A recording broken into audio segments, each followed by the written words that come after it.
Inaasahang lalabas na ngayong linggo ang resulta ng pagsusuri sa mga nalalabing milk product, gayon din sa ilan pang processed meat para sa posibleng melamine content.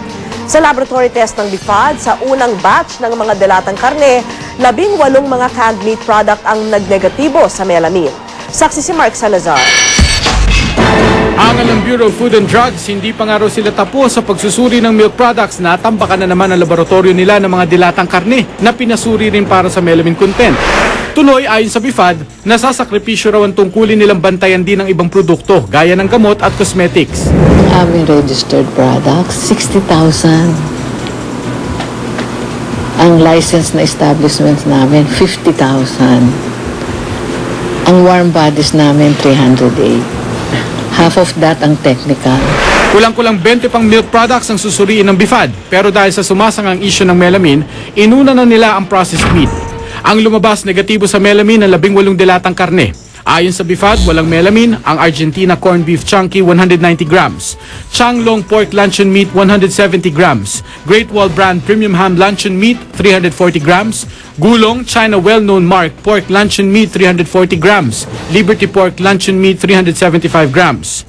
Ligtas din sa melamine ang 6 na variant ng maling, ang canned pork luncheon meat 397 grams, chunky corned beef 150 grams, pork luncheon meat 170 grams, at pork luncheon meat na 397 grams, ang premium luncheon meat 397 grams at ang Vienna sausage na 140 grams.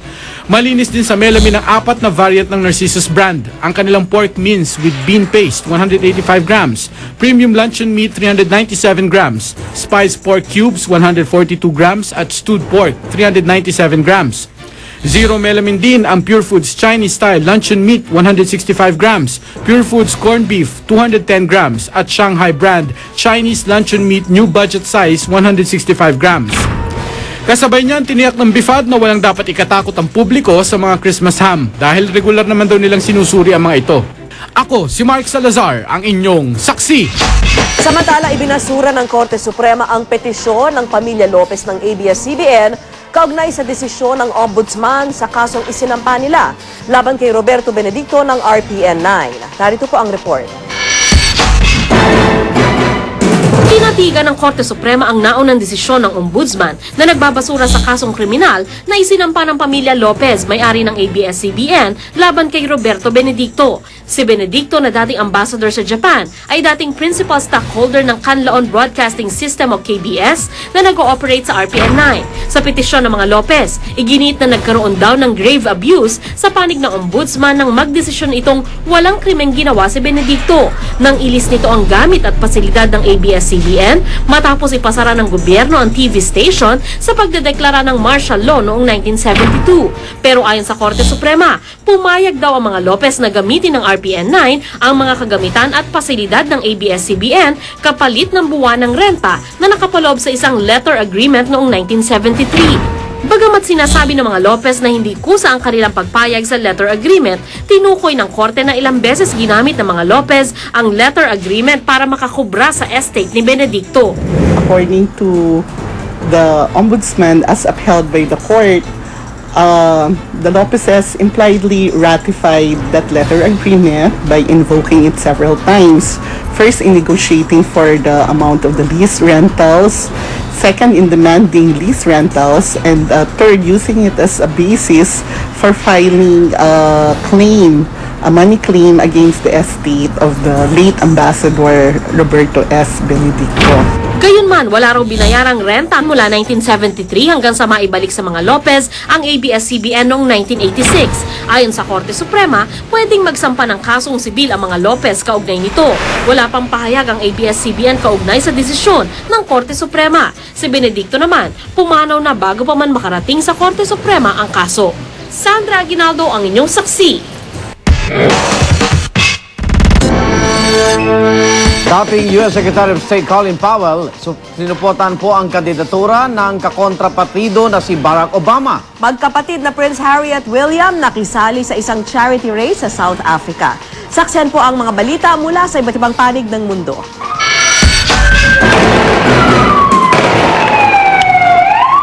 Sa Ahas na eksenang ito nasawi ang isang ralyista na magkasagupaan ng mga pulis at nagpuprotesta sa Eastern Turkey. Sinuklian ng mga bala, tear gas at water cannon ng mga pulis ang pambabato ng mga ralyista na ipinoprotesta ang anilay di maayos na pagtrato sa isang Kurdish rebel sa loob ng preso. Sa isang pambihirang pagkakataon, inendorso ng isang kilalang Republican ang pambato ng mga Democrat sa presidential election ni si Barack Obama. At ang endorser, walang iba kundi si dating Secretary of State na si Colin Powell na isa ring African-American. Ipinagpasalamat yan ni Barack Obama, pero malaking dagok naman kay Republican candidate John McCain na kaibigan ni Powell. Sinamantala naman ang aktres at kilalang aktivista na si Angelina Jolie ang isang pagtitipon sa New York para ipabot ang kanyang kampanya para sa mga refugee. Mahalaga raw ang tuloy na pagtulong sa mga ito. Partikular niya ibinahagi ang personal na karanasan sa kanyang pagbisita sa Darfur at Chad. Nakilahok naman sa 8 araw na karera ng mga motorsiklo sa South Africa sina Prince William at Prince Harry ng Britanya. Kasama na mahigit 80 iba pang kalahok, lalakbay ni Harry at William ang halos 2,000 kilometrong ruta ng Enduro Africa 2008. Yan ay para makalikom ng pondo para sa United Nations Children's Fund at 2 iba pang charity organization. Para sa saksi, ako, si Susan Enriquez, nag-uulat. Pinasususpinde ng Sandigan Bayan ang alkalde ng Rodriguez Rizal na si Pedro Cuerpo at 3 pang lokal na opisyal. Suspendido ng 70 araw si Cuerpo, ang municipal engineer na si Fernando Rono, barangay chairman na si Salvador Simbulan at police officer na si Renato Evasco.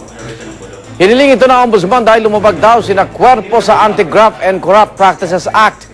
Dagugat ito sa reklamo ng ilang residenteng nawalan ng tirahan matapos ang demolisyong ipinag-utos ni Cuerpo. Una nang sinabi ni Cuerpo na delikado ang kinatitirikan ng mga bahay sa tabing ilog kaya niya ito pinagiba. Panggigipit lang daw ang suspension order at ito'y kanyang iapila. Hinintay pa ng Department of Interior and Local Government o DILG ang mga dokumento kaugnay sa pagsuspinde kay Cuerpo. Dinarayo naman ng mga deboto ang isang puno ng mangga sa Barangay Odion sa Altavas, Agclan. Pinaniniwala ang imahe umano ng Birheng Maria ang naaninag sa puno. Kaya't marami ngayon ang nagdarasal ng rosaryo sa tapat ng puno na umunoy nagmimilagro. Ayaw naman magunang magkomento ng kura paroko ng Altavas tungkol sa pangyayari.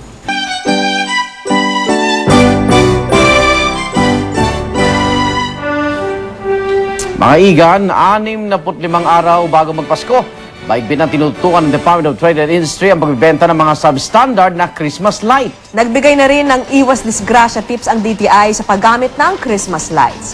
Saksi si June Veneracion. Dito sa Divisoria, di may kakailang bababang presyo ang pang-akit sa mga mamimili, lalo na ngayong papalapit na ang Pasko. Pero ang tipid sa bulsa, minsay disgrasya ang dala. Kaya naman babala ng Department of Trade and Industry o DTI, lalo na sa mga namimili ng Christmas lights. Tingnan kung may import commodity clearance sticker ang produkto. Ito raw ang patunay na pasado ang Christmas lights sa quality standard. Subalit kahit may ICC mark, pero kung nakatatak naman ito ang 2006 pababa, bawal na rin daw ang mga ito, sabi ng DTI.